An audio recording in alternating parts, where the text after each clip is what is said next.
hearts and giving something undeserved. And if you've ever been caught doing something that you shouldn't have done, first thing typically most of us ask for is mercy.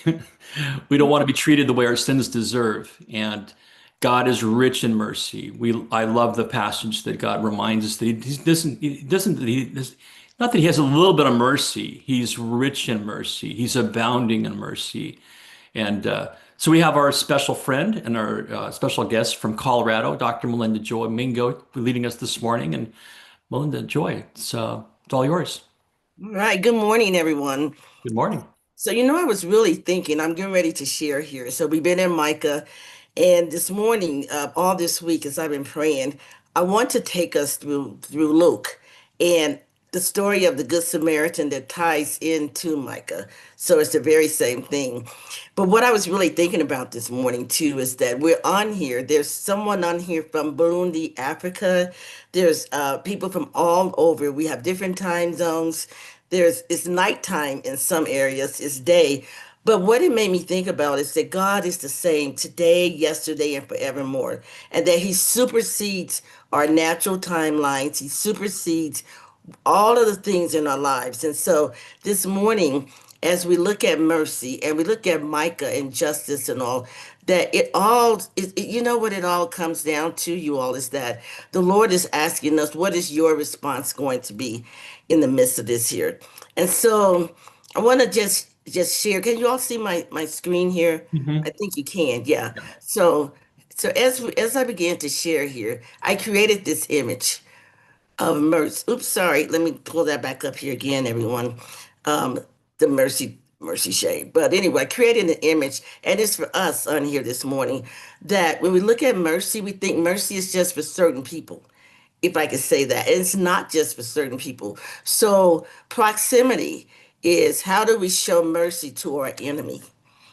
And that's never, for most people, a really good thing that they want to hear. We want to show mercy to the people that we love.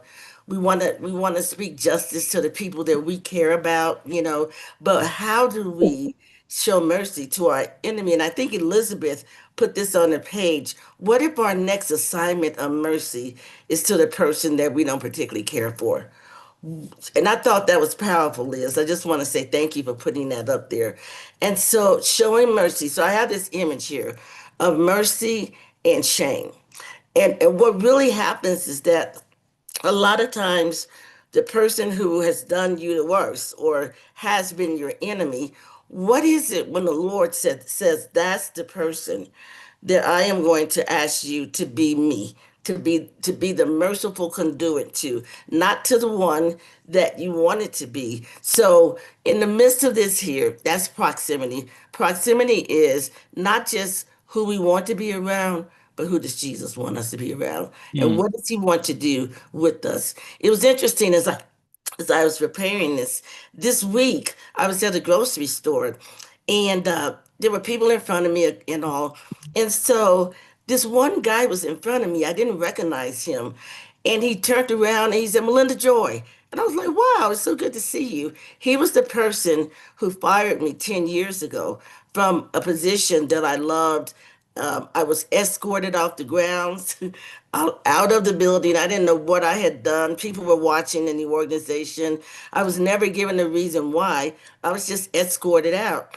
And so it was just so painful and so traumatic in the midst of it. But what the Lord was showing me is that He brings redemption to that. And when that guy turned around in the line and he looked at me, he looked so frail and so sick. And I knew he was going through something. And what I was thankful for is that I didn't see him from the pain of what happened to me years ago. That I don't want to lead from pain. I want to lead from purpose. And the Mm. purpose is that it doesn't matter. He needed help. We walked to the car together. And so again, our neighbors are not always going to be the ones that we love and all. And look at the image of shame. Here's what shame is. Shame is the person who's done you wrong and now they need you. Shame is the person who's talked about you, betrayed you. When we think about even Martin Luther King and the declaration of let mercy